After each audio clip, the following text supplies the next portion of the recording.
We will talk to Hooshang Amirahmadi, get an Iranian perspective, and from somebody who has also done negotiations between American institutions and Iranian institutions, and has also run for president of Iran in the past. And I chatted with him before the program about this issue. Now that this deal is done, at least on the American side, and nobody's going to block anything, I started by asking Dr. Amirahmadi if there was any chance politicians in Iran could block this deal. No, I mean, they also have their own hardliners, so-called, but I think they all will fall in line. They have no option either. So, yeah, go ahead. What I understand now, that Iran's next move is that it has to uninstall its centrifuges in Natanz, and it has to change its Fordo center into a research facility, and then it has to redesign the heavy water reactor at Iraq, and then it has to ship its enriched uranium abroad. Those are the four big steps that have to be done before the sanctions relief occurs. Does that sound about right from what you know? That is right, sir.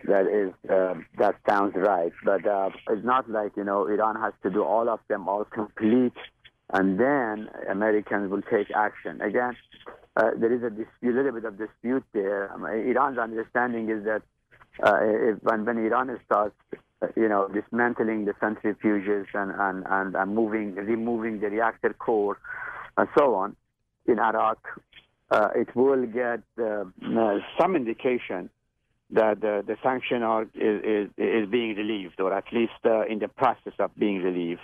And Dr. Amirahmadi, is there any doubt in your mind that Iran will comply with these four steps? I think Iran will.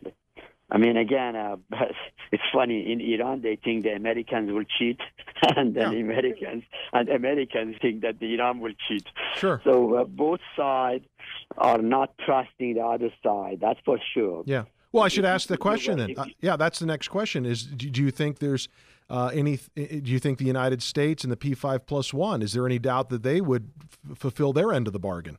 Well, I think it is the U.S., not 5+1. All of this deal is about U.S. and Iran, really. I mean, the rest of the group, just fell in place as things moved on. So again, will the U.S. implement its part of the plan? I think it will. The problem, however, is not implementing that particular plan, because the U.S. doesn't have much to implement. The U.S. basically is going to say, okay, I'm going to relieve Europe and Russia and the Chinese of the secondary sanctions that had nothing to do with the sanctions that are imposed on the American citizens dealing with Iran.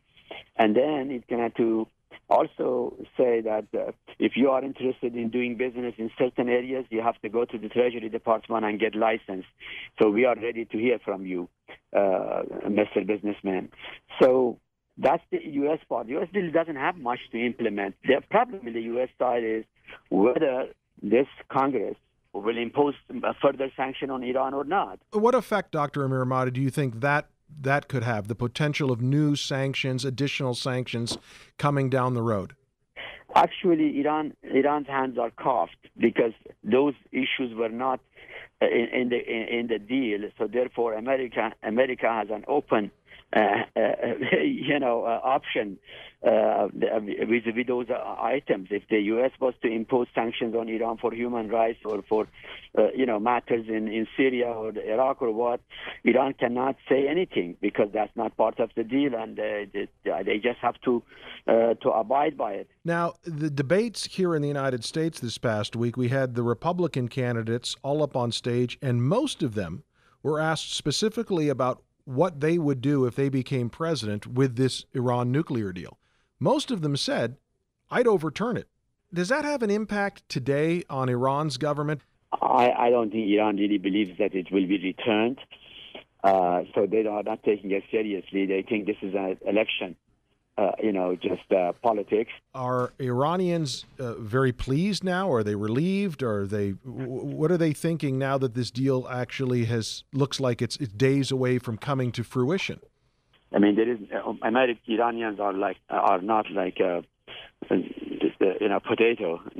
They are different people in Iran. You have millionaires, billionaires, businessmen, brokers, and you have merchants. They, about a few percentage of the population, they are very happy. They are looking forward to this deal. They will make millions of dollars. They expect at least that much. And if any business that goes to Iran, it will go to them. And then the middle class is hopeful. It's hopeful that, a little bit of that business will spill over to them. But most importantly, their concern is more with politics and social, like women and others. And basically they think maybe this deal will lead to some opening politically, and that makes life better there for them. And then you have the working people in Iran. I mean, the peasants, the poor, the working class, in the industry, service, everywhere. And I talked to many of them, all groups. This last group doesn't have they are hopeful, but they don't expect much. Do you think this is a great achievement in negotiations? Is this a real breakthrough, or do you think it's something else? Well, I mean, for Americans, certainly it's a breakthrough. But I think it is not a breakthrough for Iran, not at all. It is basically Iran capitulated basically to the American demand, and no question about it.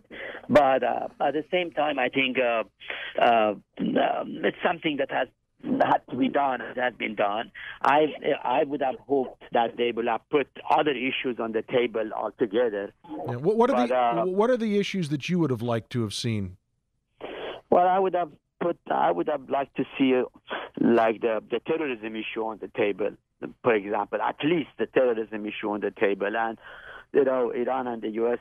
should have worked very hard to coordinate and to make this issues with Hamas, Hezbollah, the Israeli issue, all as part of the deal. I think U.S. had an opportunity to get Iran soften its position on Israel, and in return, the U.S. would have given some recognition to the Hezbollah, would have tried to bring Hamas into the negotiation with Israel as part of a larger deal. But again, I remain suspicious of the implementation as well as the sustainability of this deal. It's hard for me to understand or to accept that you can basically normalize a problem in the context of an abnormal relationship. But to be fair, I have not heard the American government or what information I do get from Iran also. I've never heard either side say this is anything more than just a nuclear deal. They're not saying that relations are normal, are they? No, they are not. In fact, both sides are saying this deal has nothing to do with the relationship. This deal has nothing to do with other issues. And Khamenei even has forbidden his foreign minister, Zarif, to even answer phone calls from Kerry anymore. Mr. Kerry made 2 phone calls post-deal, and none of them were taken. That's Hooshang Amirahmadi for us on the Voice to America program, an Iranian perspective of this deal. And now we move into a different phase where it appears that we've got about a month, and then we're going to really start implementing what this deal entails. And of course, we know a lot more over the review period of the last 60 days. But there's all kinds of side deals that they're hiding from us, and there's a reason for that, and that should tell you about just about everything that you need to know, and that will come out, the devil in the details, who knows, a month from now, a year from now, 2 years from now.